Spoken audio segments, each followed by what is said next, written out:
Mayor and Council, my name is Nancy McCurra, and I'm a delegate of the New Westminster District Labour Council, representing the United Steelworkers Local 1944.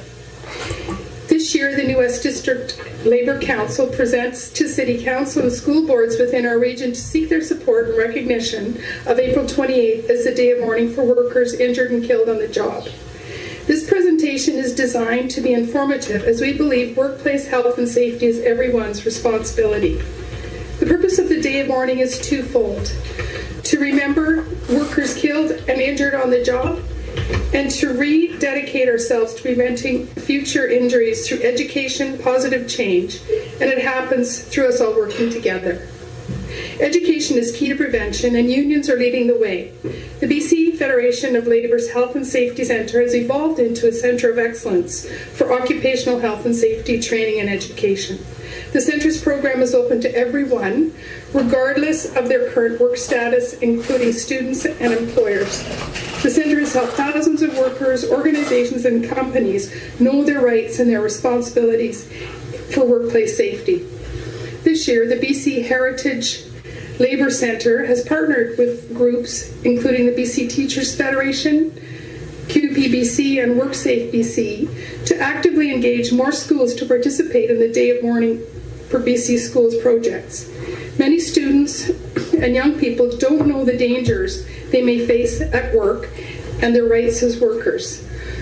As a consequence, young workers are the most vulnerable group in the workforce, and they are statistically more likely to suffer injury or death in the workplace.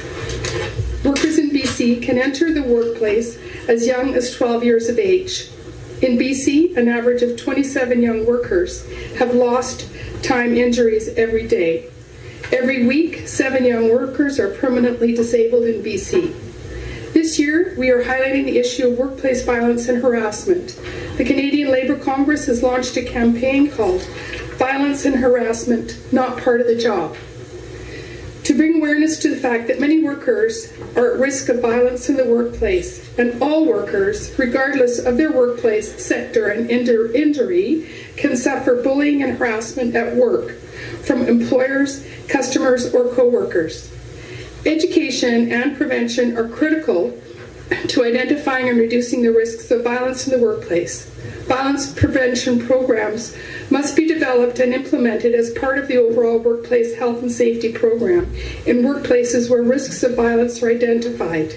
Teachers, healthcare workers, first responders, public service and government employees, customer servant agents, and those who work alone are all examples of workers who are vulnerable to violence from the public in their workplace. Employers, workers, and unions have a role to play in coming together to make workplaces safe and free from violence.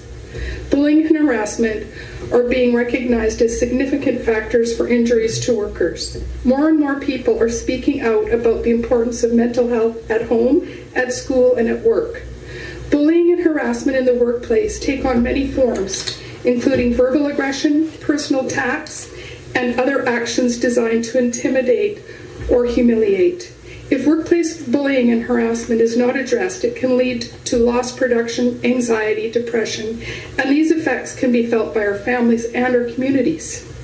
Bullying and harassment are recognized by WorkSafe BC as compensatable injuries.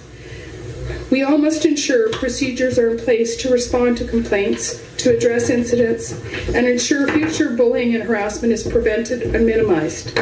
Mental health and safety are as important to physical health and safety for workers on the job, and injuries can be every bit as debilitating. It is critically important that violence, bullying, and harassment in the workplace are all addressed through prevention, education, and positive action. Workplace death and serious injury are diseases that do not discriminate, nor are they random or without cause. In 2016, 114 workers in BC died from a work-related injury or illness. By working together, we can ensure all workers stay safe and our communities are healthy and strong. Local government support for the Day of Mourning is a building block in this important work. Everyone here today can help us make a difference. Be safety conscious, support accountable measures, and health and safety educations in your workplace. You will see union leaders and members, government leaders and employees And we invite you to come to our gathering on April 28th to mark this important day for workers.